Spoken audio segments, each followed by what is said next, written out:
बोलिए कृष्ण भगवान की जय। भगवान श्री कृष्ण अर्जुन को अब उपदेश के प्रभाव के विषय में अर्जुन से प्रश्न कर रहे हैं। ये बताते हैं कि यह आचार्य का कर्तव्य शिष्य को केवल तत्वबोध कराना ही नहीं है, बल्कि उससे यह ज्ञात करना भी है कि उसने कितना ग्रहण किया है। हम लोग गीता पढ़ लिए पूरा, और हम लोग को भी मनन करना है। अगर इसमें हम लोग कमी आता है तो हम लोग गीता पढ़ें, दोबारा पढ़ें। इसके लिए यही नहीं है, आगे भी हमको पढ़ना है। इसको जितना पढ़ेंगे उतना आपको नया ज्ञान प्राप्त होगा। अभी तो आप जो कहते हैं ना कि बच्चा जो है जब स्कूल में एडमिशन लेता है तो उसमें ध्यान से नहीं पढ़ता है, जब आराम से पास हो जाता है, बिना निष्काम भाव से जब पढ़ता है तो उसको ज़्यादा बोध होने लगता है। तो आप लोग का गीता जो निष्काम भावना से पढ़ना है, घर में बैठ के पढ़े, छोटा छोटा बुक आता है गीता प्रेस से। तो यहाँ पर बता रहे हैं कि आचार्य का कर्तव्य शिष्य को केवल तत्वबोध कराना ही नहीं, बल्कि उसे यह ज्ञात कराना भी है कि उससे कितना ग्रहण किया है।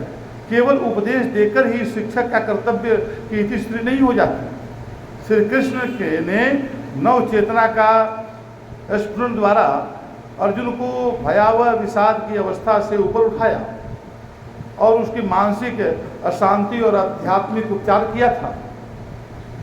तो उपदेश के अंत में गुरु ने शिष्य को सीधा प्रश्न किया, हे अर्जुन, क्या तूने मेरा उपदेश सावधान होकर एकाग्रता से सुना है, जैसे आप सब सावधान होकर एकाग्रता से जो है ये गीता सुन रहे हैं।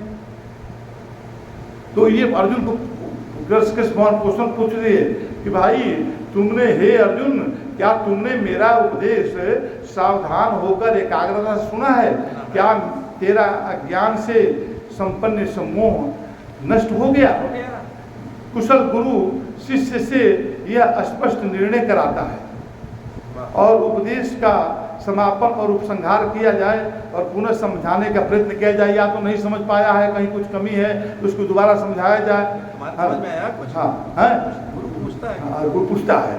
तो यदि शिष्य के लिए शोक, मोह, भय, चिंता, क्रोध, भ्रांति आदि का कारण एकाग्रचित होना संभव ना हो तो गुरु का कर्तव्य है कि सर्वप्रथम वह आत्मीयता की अभिव्यक्ति द्वारा उसे स्नेहासक्ति और आश्वस्त कर दे और सरल और रोचक शैली के द्वारा उसे आकृष्ट करके स्नेह उपदेशामृत द्वारा उसकी चेतना का भी उत्थान करे। देखिए, अर्जुन ने श्रीमद् भगवद गीता के अंदर भगवान श्री कृष्ण जितना उपदेश दिए उसके साथ अर्जुन भी बहुत प्रश्न किया।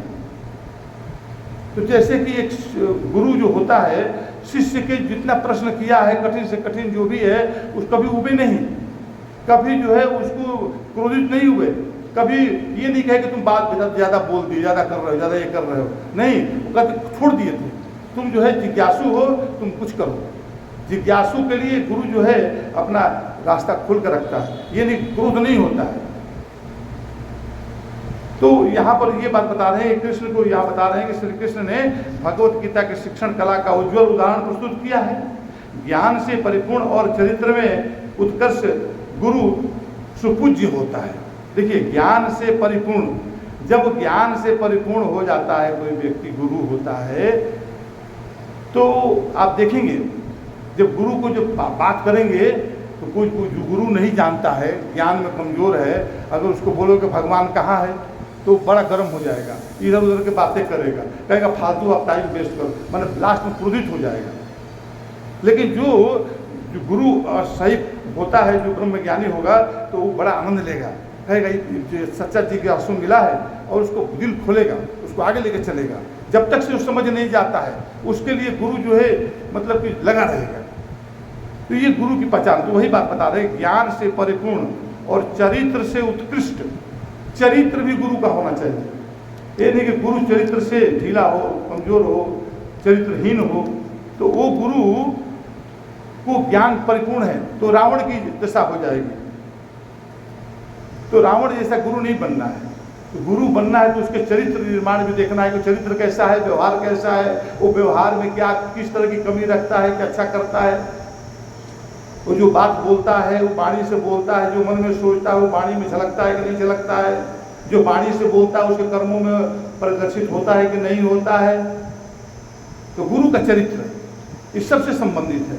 तो बोलते हैं कि उत्कृष्ट गुरु चरित्र में उत्कृष्ट, चरित्र में उत्कृष्ट का मतलब हो गया कि जितना उसके पास जो है वाणी है, जितना मन में सोच है, उससे बढ़कर उसका चरित्र में वो चीज प्रकटीकरण हो रहा है। जैसे राम के जीवन में कर्म के द्वारा राम का चरित्र जो है परिलक्षित होता था। तो ये जो है मतलब गुरु को बताया है, गुरु संपूज्य होता है, उसको गुरु को पूज्य नहीं माना गया है। तो कहते हैं अब अर्जुन की बात यहाँ पर आ रही है, तो अर्जुन ने कहा कि हे अच्युत, अब अर्जुन जो है अपना निर्णय दे रहा है। जब कृष्ण भगवान ने पूछे तो कह रहे हैं कि हे अच्युत, आपकी कृपा से मेरा मोह नष्ट हो गया।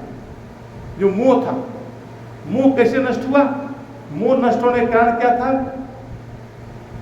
मोह नष्ट होने का कारण क्या था? कोई बताए? मोह नष्ट करने कैसे मोह नष्ट हुआ? मोह नष्ट होने का कारण जो है, जो उसके अंदर ये परिवार को देख करके जो है, उस दशा को, गुरुओं को देख करके, परिवारों को देख करके, पितामह को देख करके ये मोह हुआ अज्ञान के कारण।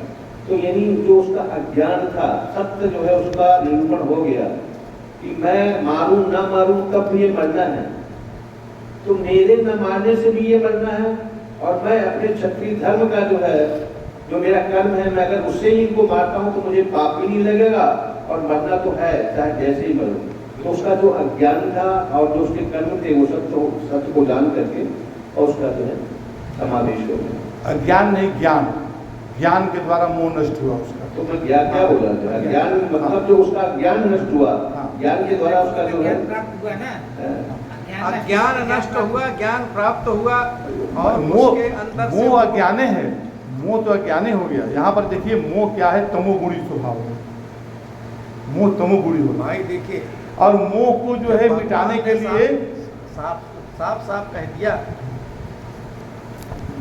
तो उसमें बार बार